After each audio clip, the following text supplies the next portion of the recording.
I'm Louise Kennedy, the founder of Oculus HR. Welcome to Mind the Generation Gap. I've spent my career helping people work better together. And right now is such an interesting time to be in business. We're seeing a real shift in the workplace as different generations start to bring new ideas and also opportunities. In this series, I want to look past the headlines and also explore how that we can bridge the generation gap. I'll be talking to business owners, educators and the next generation to hear their stories and really find out how we can work together to future-proof our businesses.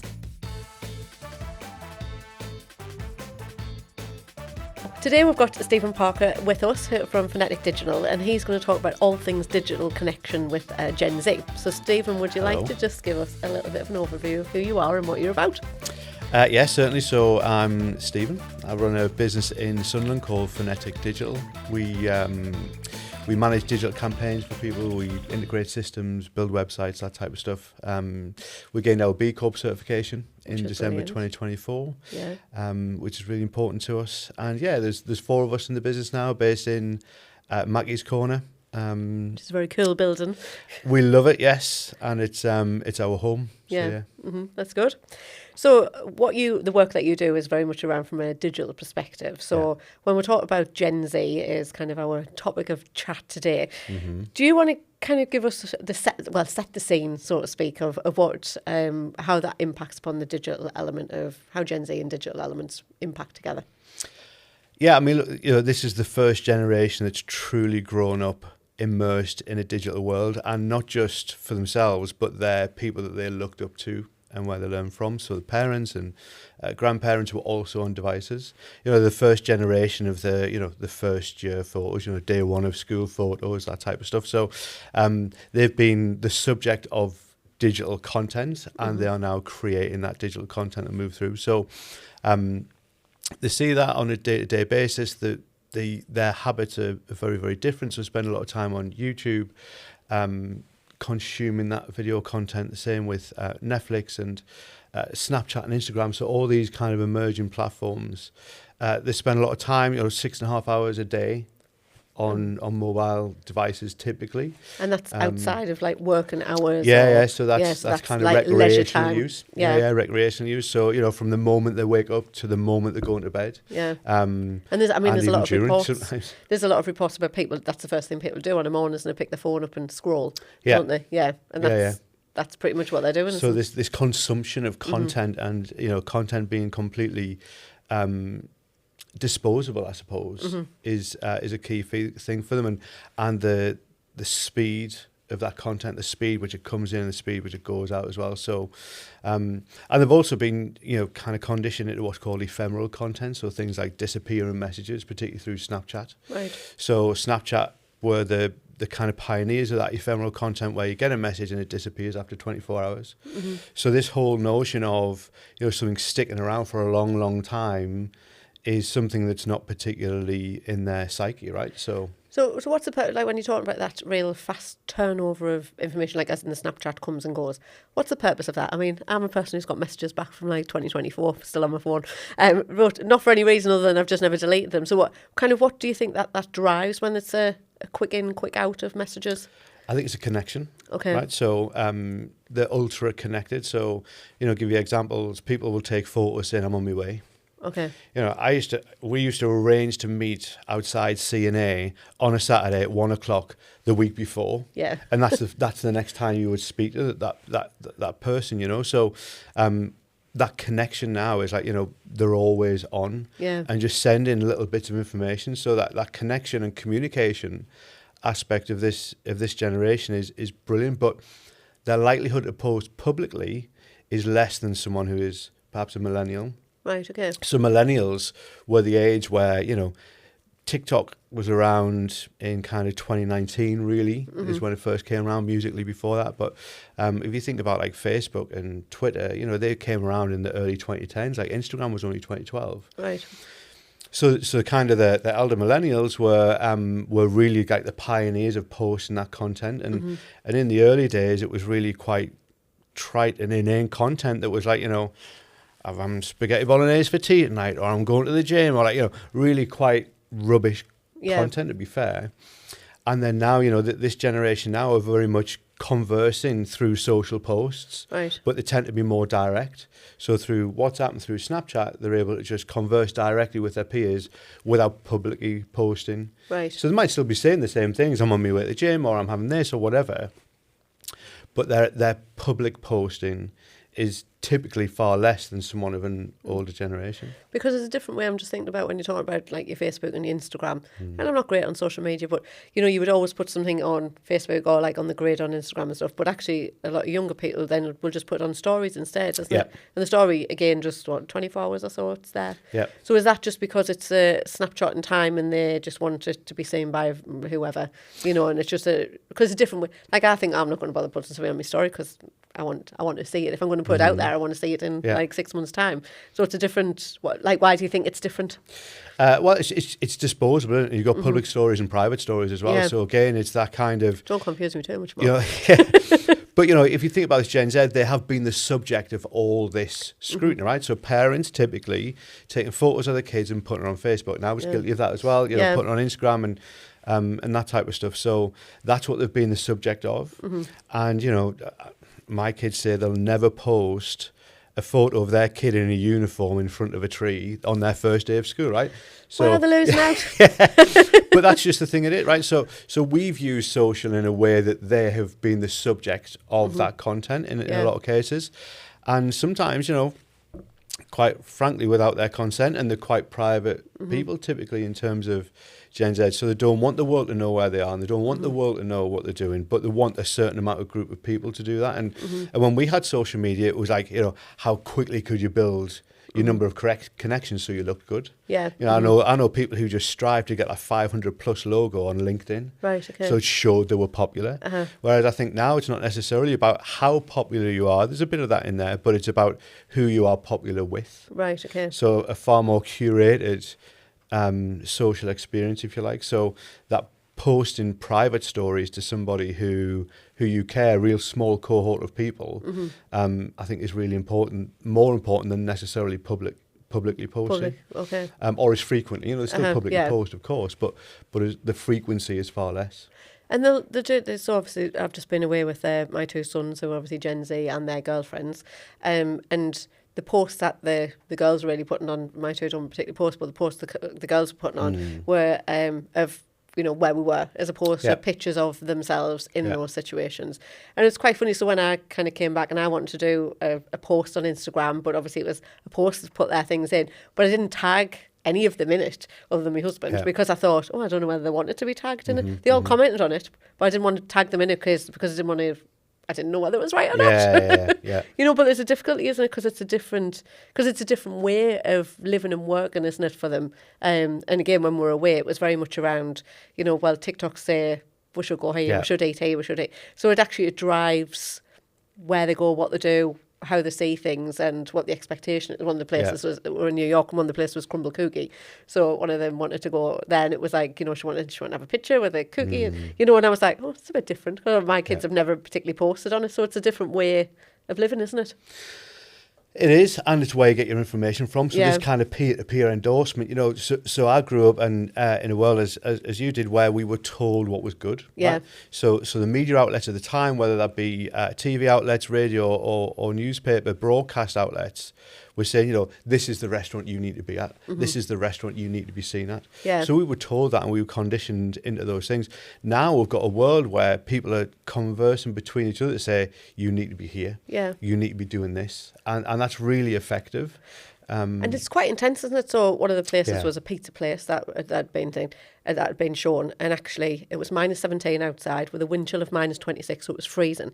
People were queuing outside for this pizza place, and I'm talking maybe it's 40, 50 people deep. And I was thinking, I mean, I like a pizza, but pizza's pizza, isn't it? You know, and actually it's freezing cold outside. So there's still that drive that actually you want to be seen to be somewhere because of... It's what it says about it, right? And it's always been thus, right? Like, you know, the bars in town when we were growing up were always the bars that you wanted to be seen in, because it's where lots of other people were there, right? So it's always been that way. Yeah. It's just how you get that piece of information. So, you know, that piece of information, I'll never forget, we're driving down to a holiday once in just near Preston, and my daughter pipes up and says, are we anywhere near Coventry? And I'm like, no, we're nowhere near Coventry. Can we go to Coventry? No, why? Because I want to go to this chippy, Binley's Mega Chippy, and I'm like, what are you on about? And this phenomenon of this Binley's Mega Chippy, and then you got Wakey Wines down in Wakefield. These are just things that spiral in a moment in time, and everybody wants to dive in on it. Yeah. But it's very short-lived. So, you're at a moment in time. So the sustainability of that from a business perspective, so if you think about from a marketing point of view, from a business perspective, it's great blowing up on social in a moment in time, but that causes issues around capacity, it causes issues about being able to deliver, and it causes issues about, being in there and then being not. Yeah. So I think that communication piece of peer-to-peer endorsement, which saying, because my friends have been here, I therefore need to go. There's that, we went to a crystal place in Ambleside, just because my daughter's seen loads of people in this crystal place in Ambleside. So we drove over there purely based on someone being on TikTok. Which is like, it is a different generation, isn't it, to be seen to be doing things in that way.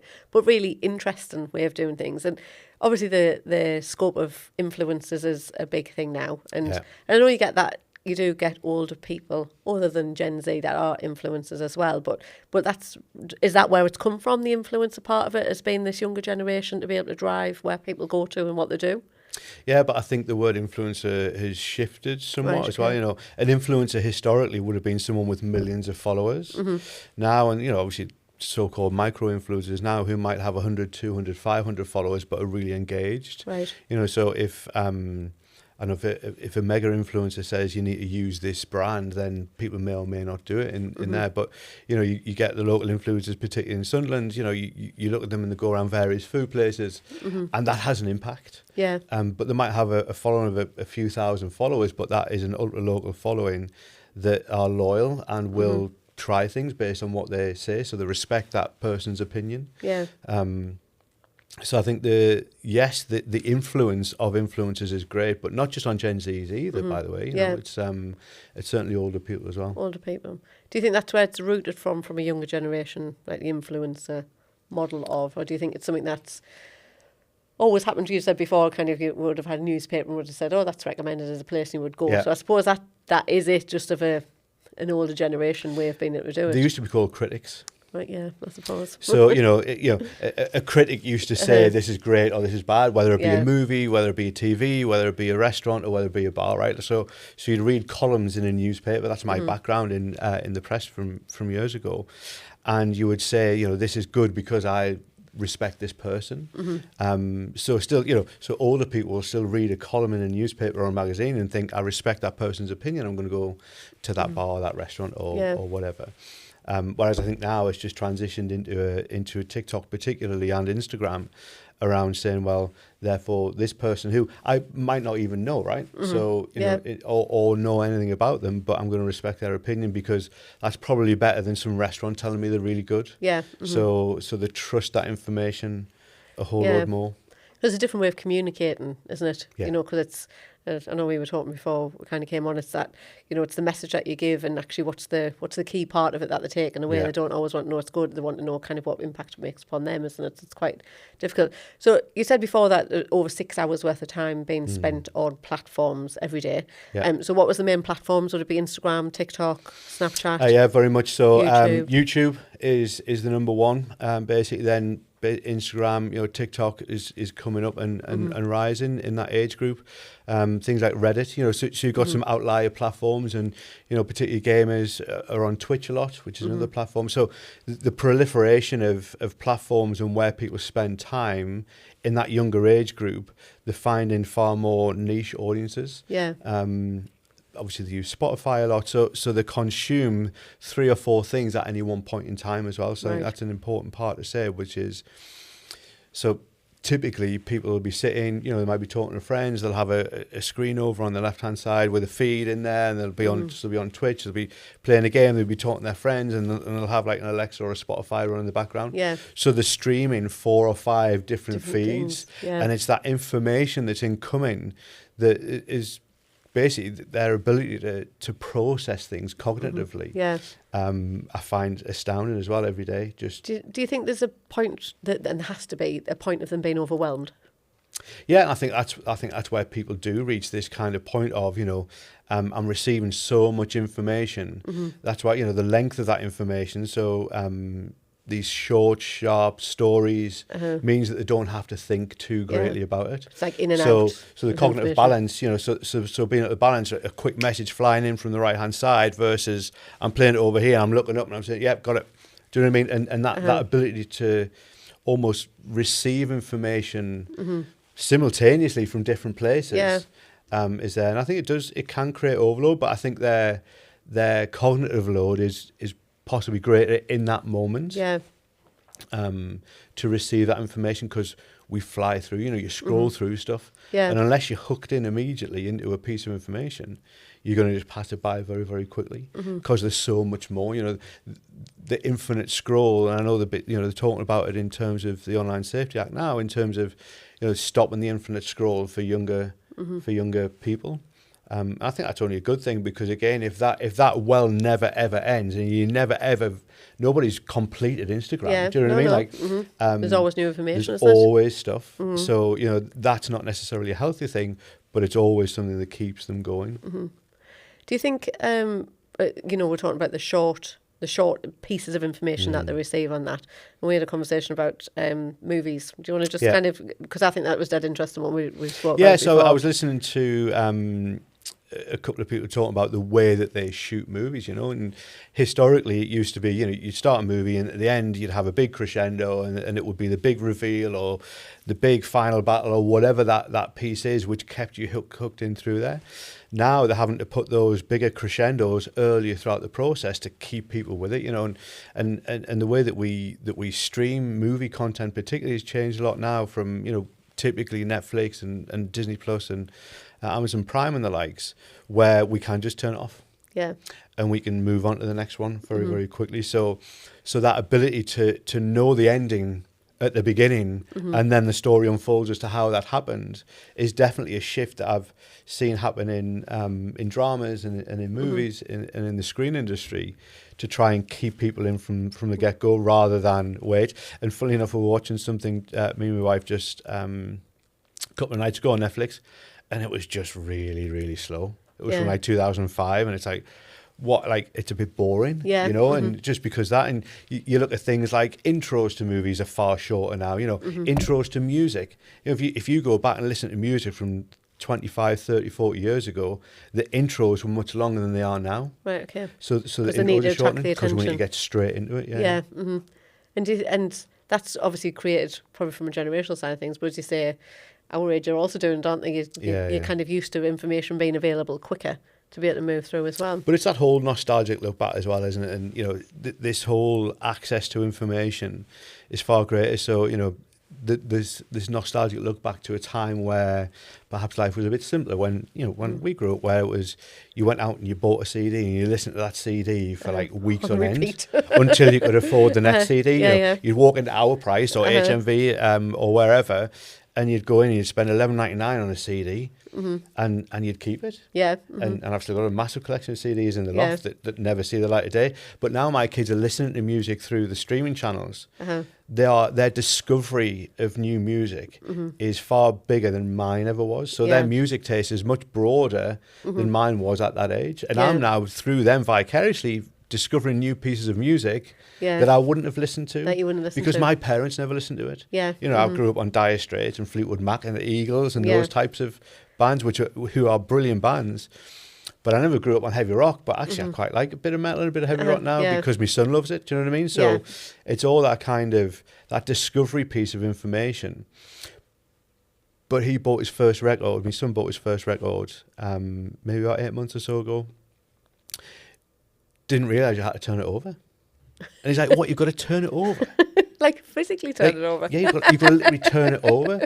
And then, so that's I forgot that you used to do that as well. Exactly, What, it's 33 or 45, what you're on about the speed? 6-inch, 9-inch, what, like that kind of stuff. And so that led us to go and get my dad's record collection out. And even I found it like brilliant, just going through all the old records and the record art, and you open it and all the lyrics were on the inside sleeve, and just that they've never grown up with that, and they don't know what that's like. So the disposability of whether it be music or whether it be streamed TV or radio, it just don't do that.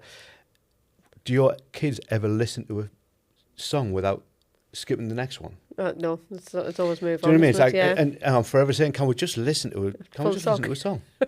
Yeah.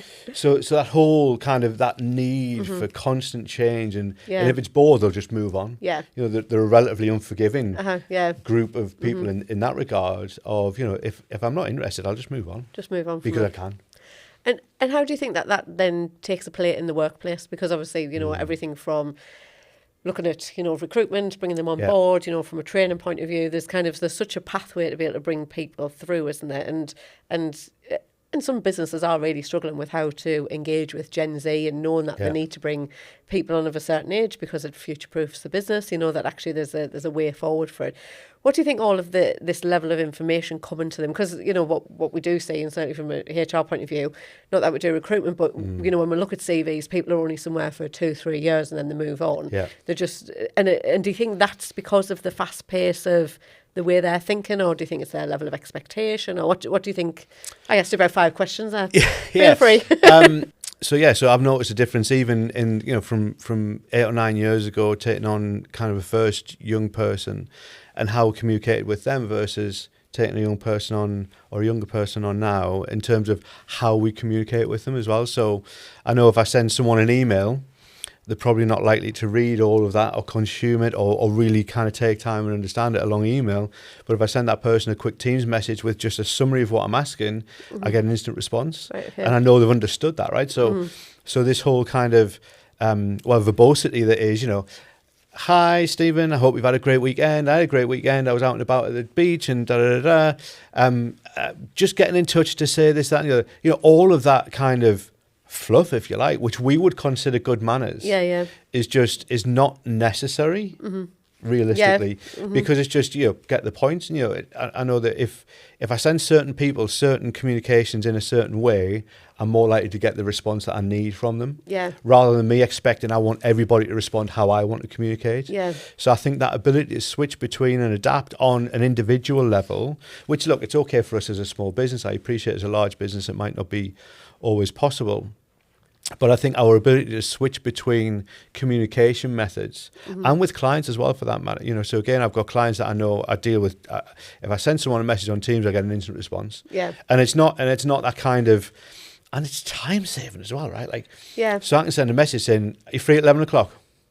to a client, by the way, which whereas historically it would have been, "Hi, hope you had a great day," and da-da-da-da. Just getting in touch to say, you know, I want to have a catch up about this certain campaign. Are you free at 11 o'clock? And they'll come back and say, "Yep." Yeah. So, and I think it's okay, and it's okay to have permission not to need to put all of that fluff around it. And that's okay. Whereas I think, you know, I was certainly kind of brought up to say, you know, this email etiquette of this unspoken communication where people may misinterpret, and it's called inflection sensitivity, right? So when you read something, you will read it how you consume it, not necessarily how it was intended to be read. So, you know, it's that cliche of, you know, words are judged at the listener's ear, not at the speaker's mouth. So if I send an email that was really lighthearted and this, that, and the other, someone else might receive that and think I'm being really passively aggressive. So that's where the use of emojis from a communication point of view come in really well. So I'll always overuse emojis, and apparently that's a younger person's way of knowing how old someone is, the use of emojis. And you overuse, does that mean you're older? Well, yeah, and I use kind of pre-emojis, so I still use colon close bracket for a smile, do you know what I mean? So like that's where we're at these days. So but that's to diffuse that. I don't know how to use the emoji on my all right, okay, computer. Yeah, okay. I don't do it on my phone. We'll catch up after this. Yes. But basically, that's a way of, you know, if you are writing something down, you don't have anybody's intonation of voice. They don't know whether they're shouting or whether they're quite happy or whether their demeanour and how their body language is. So you don't have that with a written word. So I think, you know, having that ability to just be straight to the point, right? And they don't take that emotion into it. And what do you think? I mean, I'm just thinking about kind of that written word side of things. You know, so often we'll get grievances and mainly grievances being put in, and we know that they're generated through AI. Right. So, kind of what's your thoughts around that? Because obviously AI is like such a big tool. I know we'd spoke about it a few days ago about how it makes a difference. But do you think that's something that's I mean, being embraced more by younger people, or do you think it's kind of coming across all generations, or how do you think that fits in? I mean, I know it's a big topic and we don't need to go into it. It's a huge topic, yeah, I could talk all day about that. Yeah, But I was just thinking about it from that written word side of things, because actually we'll often get something that comes through and you'll read it and you think, oh, it's a bit, you know, but then actually you think, oh, well, actually it's probably come from an AI generated thing. So actually the intent of what's been put in there isn't necessary. They've probably skim read it and gone, yeah, that's fine. You know, and actually we'll get like a, I don't know, 10-page grievance that's come in where years gone by, people wouldn't have put that much effort into writing a grievance. They would have maybe done, you know, a page or two, and then they would have, you know, had a conversation. You would have understood all the points of it. So it's a different entity where now, like, everything's in these massive big grievances that come. Yeah, and ironically, they're probably putting less effort in to get those bigger responses, right? And I think, you know, so I think attitudes towards AI based on a generational basis are, it's more mindset. So I'm an oldie, right? Like, so I'm the old man in our business, and I see the way that we can use it in a really incredible way. I think the slight challenge or possible challenge with AI is being able to challenge the output of the AI, right? So we've got developers who are trained developers for over a decade who know how to write code. Therefore, if they get code generated out of an AI tool, they know where it's gone wrong. Yeah. Whereas, you know, someone, and that's the same thing, you know, someone puts out a grievance who's, you know, doesn't know how to challenge whether that's accurate or whether it's correct or even whether it's cohesive. Yeah. Doesn't know how to challenge that and put it right. So you pick that up and you think that's blatantly AI. Yeah. So I think, and it's back to they don't know what they don't know, isn't it? Completely. Yeah, you don't know. You're using it as a tool to be able to make things easier, but actually, you know, like policies, like we'll get policies that have been generated by AI, and you look and you're like, actually, there's some core bits. Someone sent a letter the other day and missed out a legal part that needed to be required, and it had been generated, and it was by AI. So there's a risk, but as you're saying, people aren't challenging back up on the risk. Do you think younger people like the Gen Z would challenge back up? They don't know what to challenge on, I suppose. Well, and that's the thing, right? So it's like the adage of, you know, if you give me Lewis Hamilton's F1 car, I don't know how to drive it like he does. Yeah. So we've all got access to the same tools, really. Do you know what I mean? So, and particularly ChatGPT, which is by far and away the most used, or Copilot or Gemini, we've all got the same tools, and they are all the same models for all of us. Yeah. So it's how you mine the best information out of those tools. So the ability to prompt and know how to prompt and know what you are asking of it is a real strategic consideration. So I know how to get the best out of AI because I know really what I wanted to do, not just write me a grievance based on me boss being whatever. Yeah. Do you know what I mean? So the depth of that prompting is how you get the better responses out. But I think, look, it's going to be a real ride these next 3 to 5 years, I think, as, you know, ChatGPT's been around for just over 3 years now. And even if you think in the last 3 years how we've accelerated our use of it. Yeah. And, you know, when ChatGPT first came out, it was like, write me a social media post. And it's written as a social media post. And isn't that amazing? Like, but it was so dumb. Like, that social media post was really crap. But now, you know, now that it's learning, now that we're inputting our personas in there and inputting tone of voices in there and creating custom GPTs that say, right, this is how this person wants to speak, the output is far better. Yeah. So fast forward another 3 years at least, and we're going to be in a different world, and the ability of these tools is going to just rapidly advance, so that, you know, anybody who's not using them is going to face a real challenge in terms of being able to keep up with the output capacity. So I think from a younger perspective, I think, look, as you get older, you start to become a bit more fearful of things, right? So being fearless in a younger age is just a given way that young people act. I was fearless when I was younger, but I didn't know what I didn't know. Yeah. So using AI tools just to spit out and churn out stuff quickly is what the younger people will tend to do these days, I think, but without being able to figure out where it went wrong or how it could be better and how the output could be improved. Yeah, I was going to say, do you think it'll therefore impact upon their knowledge and the depth of knowledge of learning? You know, so they go into a new, so say someone comes into my business and, you know, they're a new graduate, and actually it's easy to be able to put information into ChatGPT or whichever platform that it is to generate something. I probably then worry about the depth of knowledge that they've then got, because actually that's too easy. It's too easy, isn't it, that you get this letter generated, you get a response generated, which is great and it solves at that point. But actually the next time you do it, you still then have to go through that. Is there a level of learning that's coming from it? It's probably one of my concerns. That I think that's and that's going to be the biggest kind of thing to come in the next 5 to 10 years. I think that depth of knowledge will get shallower. Yeah. But that might be okay, right? So, two things can be true at the same time. So the fact that someone's depth of knowledge of a certain subject isn't as great as it was 20 years ago, versus it not needing to be, my command of a calculator is far greater than my dad's command of a calculator, right? So he used to do everything in his head or on a piece of paper. The calculator comes along, I'm now able to do it without needing to know that stuff. And that's been okay in my life. So, so not needing to know stuff isn't necessarily a bad thing. It's not necessarily great either, by the way, and that can be true at the same time. But I think needing to know the ins and outs of everything means that we become more generalists. Yeah. But I think what that will do is that will increase the value of the specialist. You see what I mean? So if I think now, and you look at what's going on, right? Youth employment up at 16% at the minute.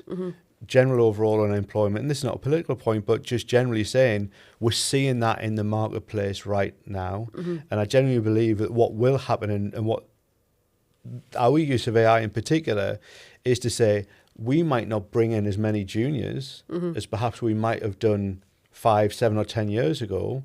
And we're seeing that with, the big, the likes of Accenture and the Facebooks of this world and Amazons. They're all axing those junior roles because AI can replicate those much quicker, far more efficiently, and they don't need holidays and toilet breaks and all that type of stuff, right? So I think from a cost efficiency point of view.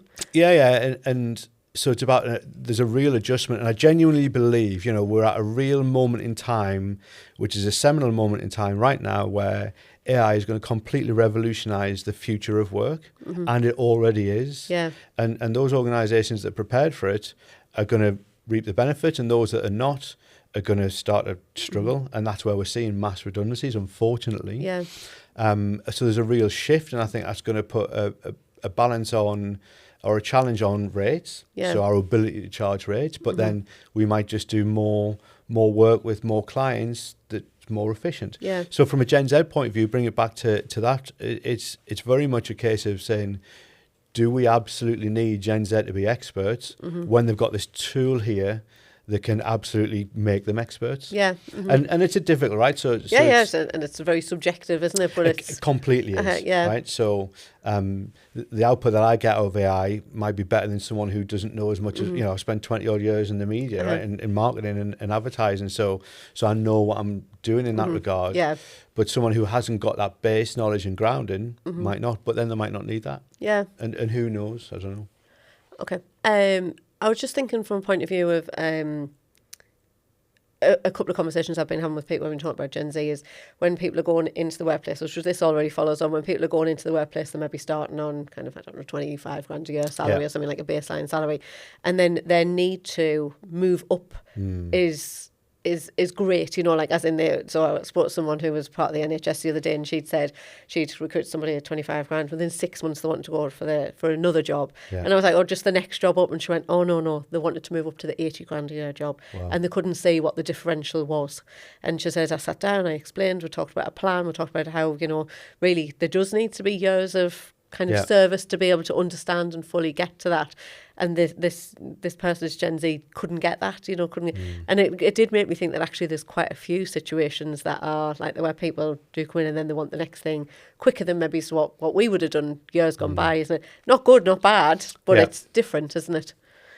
Yeah, and the ambition of this generation should be untapped, so I think they should be ambitious and they should be pushing on, but I think there has to be that grounded in a degree of realism that says, well, actually you haven't got the skills to do this job.